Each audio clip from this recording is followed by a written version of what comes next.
karon nga nagpakita nga ang pahiuli sa Ginoo, pahiuli dahil sa kinabuhi o kamatuoran. Nabalaka ko sa akong bahin kay na may gingon din nga daghang makapasimang. Bisan ang daghan nato mga kamatuoran, litra, daghang litra nga mabasa sa Biblia. Maayo ta mamulong.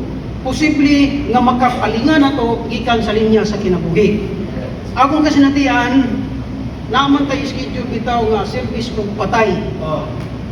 Kunya, magsalig mo puta kay naa naman tay kanay nato kuligo, kanay guide. Pila ka panahon to nga ingat to ko ana, nga wala na ko magampo sa Ginoo. Nagsalig ko kay naa na may guide. Posible nga namulong ko atong panahon na wala gyud sa kinabuhi. Bisag maayo pa pagkanay ang pagsulti. Nga naman, wala pong makadugtong sa realidad, sa espiritu sa kinabuhi. Ang litra, maayo tingaling pagkanay, pero sa akong sunod, bisan ako kasulti, wala gani ko mubatig pagkatagbaw. Muna itong kabalakan mo, iksoon. Kunya mo man na din sa excerpt, ipakita mo na sa mensahe 21, nga ang pagkamaayo na ito, mamunong, ang kanang daghan na ito, mabasa ng mga kamatuoran ko sa Biblia, mahimong makapalinga nga mawala ta sa kinabuhi. Dili kinabuhi ang bisan unsang atong pagkamayo. Ang kinabuhi mao ra gyud ang Dios. Ang kinabuhi mao ang pag-agay sa Dios. O ang kinabuhi mao'y sulod sa Dios.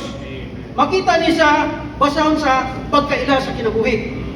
Dini ang kamatuoran ipakita pagayo nga kung mubasa di atas Biblia, ang una natong madawat mao ang doktrina. Apan kung dili ta mubasa, wala tayong doktrina. Walay puruhan nga makaabot ta sa kamatuoran. Kay ang paghayag sa Espiritu Santo nagagikan man sa doktrina nga atong nabasa.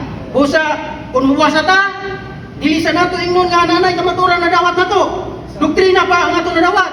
Pero dunay panahon nga kanang doktrina nga imong gibasa, labi na ang atong conditions pagbasa, nausa ta sa Espiritu, nagtandog ta sa Espiritu, takulahaw lang na inigabot sa panahon. Mulihok ka na ang doktrina nga imong gibasa kung mahimo ng kamatuoran diya sa imong pagkinabuhi. Dahil ganito, salamat sa pagi nga ituduan ta maigsoon. Tingwa sa Ginoo nga makasunod kita sa pahiuli niya diya sa pahiuli sa kinabuhi o kamatuoran. Dahil ganito.